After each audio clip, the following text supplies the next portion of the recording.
Antihypertensive drug, sympatholytics drug, beta-adrenergic blockers. Beta blockers are effective in all grades of hypertension. Selective beta blockers, example atenolol, metoprolol, esmolol, betoxolol, etc. Non-selective beta blockers, example propranolol, timolol. During initial therapy with beta blockers, cardiac output decreases but peripheral vascular resistance may increase. On chronic therapy, peripheral vascular resistance gradually decreases because of sustained reduction in cardiac output. BP falls. Beta blockers are mainly useful in young hypertensive with high renin levels. Patients with associated conditions such as angina, post myocardial infarction, migraine, and psychosomatic disorder. Patient receiving vasodilator to counteract reflex tachycardia. Beta blockers may precipitate CCF and bronchospasm in susceptible individual. They can cause sexual dysfunction in males and nightmares. They must be used with caution in diabetic receiving hypoglycemic drug. Sudden stoppage of beta blockers after prolonged therapy can produce withdrawal syndrome due to sympathetic overactivity. Now we are talking about centrally acting sympatholytics. First one, clonidine. Clonidine is a centrally acting antihypertensive drug. Mechanism of action of clonidine. Clonidine is effective orally. It is highly lipid soluble and rapidly crosses the blood-brain barrier. It has a short duration of action, required twice a day administration. Transdermal patch of clonidine control BP for a week. Adverse effect: dryness of mouth, eye sedation, depression, bradycardia, impotence, nausea, dizziness, parotid gland swelling, pain are the adverse effect of clonidine. Postural hypertension may occur. Sudden stoppage of clonidine after prolonged use may cause withdrawal syndrome, headache, nervousness, tachycardia, sweating, tremors, palpitation, and rebound hypertension. This is due to supersensitivity of alpha receptor. Precipitous release of large amount of stored catecholamines. This is treated with intravenous sodium nitroprusside or labetalol. Uses of clonidine. First one, in hypertension. Second, to treat withdrawal symptoms in opioid and alcohol addict and smoking cessation. Third one, an pre-anesthetic agent. Fourth one, as antidiarrheal in diabetic neuropathy. Fifth one, to reduce postmenopausal hot flushes. Sixth one, for prophylaxis of migraine. Now we are talking about second centrally acting antihypertensive drug, alpha methyl dopa. It is a centrally acting sympatholytic agent. Mechanism of action. Alpha methyl dopa, a product which enters the adrenergic neuron, is converted into an active form and stored in a neurons. Alpha methyl noradrenaline is a false neurotransmitter that is released during nerve stimulation instead of noradrenaline.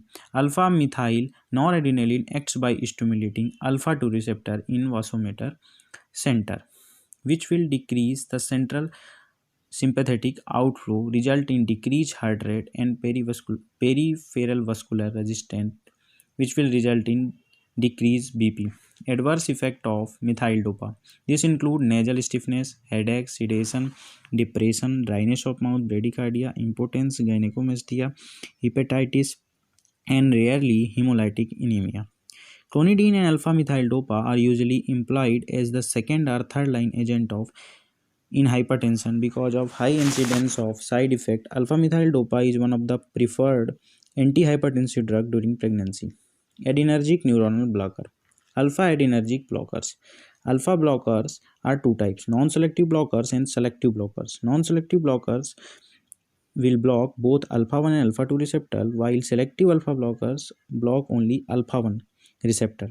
Example of non-selective blockers: phenoxybenzamine and phentolamine. Selective alpha 1 blocker examples are prazosin, tirazosin, doxazosin. Non-selective blockers block both alpha 1 and alpha 2 receptor in the blood vessels, result in vasodilation and fall in BP. Increased non-adrenaline release due to presynaptic alpha 2 blockade. Tachycardia is predominant. Selective alpha 1 blocker like prazosin, tirazosin, and doxazosin block selectively alpha 1 vascular receptor by competitive mechanism, vasodilation, and fall in BP. Alpha 2 receptor are not blocked, hence there is no increase in the level of non-adrenaline, therefore tachycardia is minimal. Non-selective alpha blockers are not preferred for essential hypertension. They are useful to treat hypertension in special conditions like pheochromocytoma, clonidine withdrawal, and Cheese reaction. Pharmacokinetics, adverse effect, and uses of alpha blocker are discussed in other chapters. Selective alpha 1 blocker, prazosin, cause first dose phenomena, postural hypertension that occurs after the first dose. Therefore, the initial dose should be small, 1 milligram, and usually given in bedtime so that the patient remain in bed for several hours, hence reduce the risk of fainting attacks. Tirazosin and doxazosin are longer acting than prazosin, given once daily in the treatment of hypertension. Now we are talking about vasodilators. Action of vasodilator. They activate potassium channel. They will open the potassium channel, resulting efflux of potassium. It will cause hyperpolarization of vascular smooth muscle, result in vasodilation and decrease in blood pressure. Example of vasodilator, minoxidil. It is a powerful arteriolar dilator. It is effective orally. It causes reflex tachycardia, sodium and water retention. Hence, minoxidil is used with beta blockers and diuretic. Topical minoxidil is used to promote hair growth in the male type of baldness. Digoxide. Second one is digoxide. It is used in the treatment of hypertensive emergency. It is administered intravenously and has a long duration of action, around 6 to 24 hours. It also relaxes uterine smooth muscle. Adverse effects are reflex tachycardia, hyperglycemia, sodium and water retention. Hydralazine. It is a directly acting arteriolar dilator. It is administered orally. The side effects are reflex tachycardia, palpitation, sodium and water retention. This can be countered by combining hydralazine with a diuretic and beta blocker. Other side effects are headache, hypotension, flushing, angina, myocardial infarction, coronary stone phenomena, etc. Immunological reactions such as lupus syndrome may occur.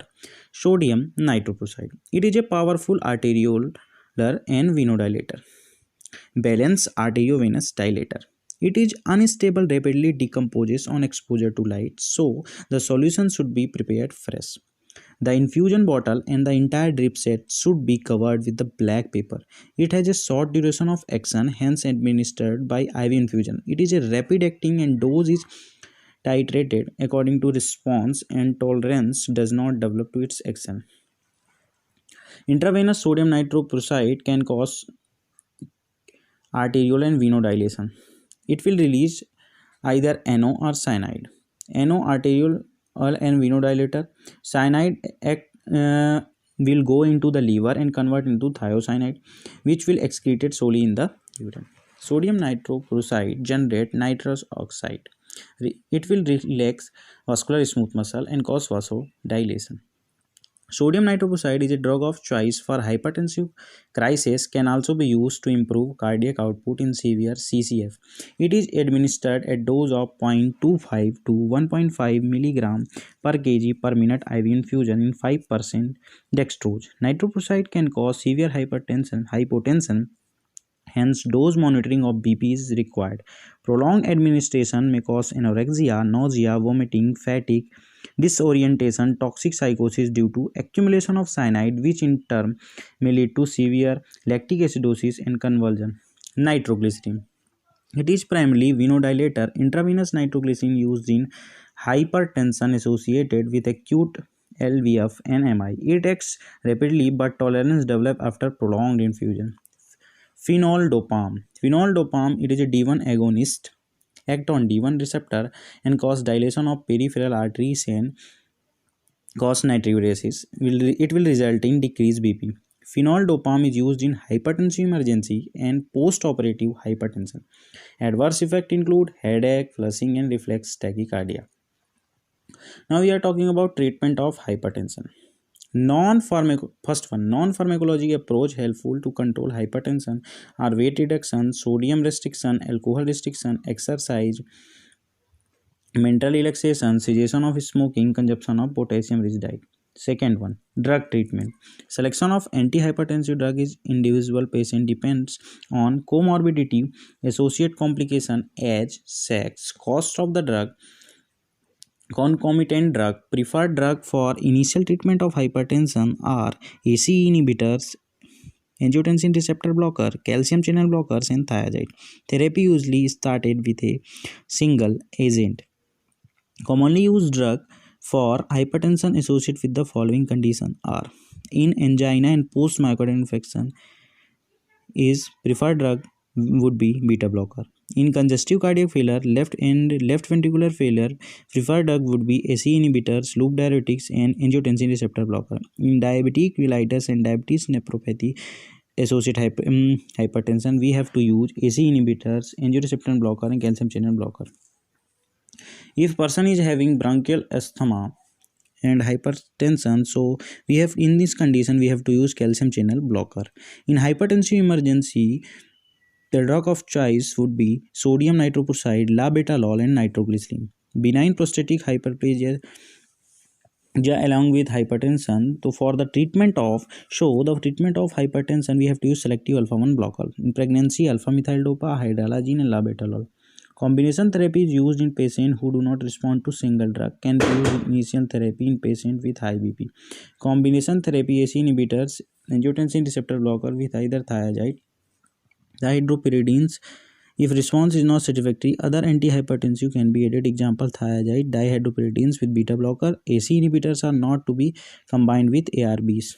Drug to be avoided in specific condition: bronchial asthma, we have to avoid non-selective beta blocker. Peripheral vascular disease, we have to avoid non-selective beta blocker. Diabetes mellitus, we have to avoid non-selective beta blocker. Hyperlipidemias, gout, and sexual active males, we have to avoid thiazides, beta blockers, and alpha blockers. Hypertensive crisis, also known as hypertensive emergency, it is characterized by very high blood pressure, more than 220 systolic and more than 120 mmHg of diastolic, with progressive end organ damage such as retinopathy, renal dysfunction, and or hypertensive encephalopathy. It is a medical emergency. The BP should be reduced by not more than 25% within minutes to 2 hours, and then to 160 to 100 mmHg within 2 to 6 hours. The drug used as IV infusion are labetalol, nitroglycerin, sodium nitroprusside, nicardipine, clavidipine, etc. Esmolol, hydrogen, phenol dopam, enalapril, and furosemide, etc.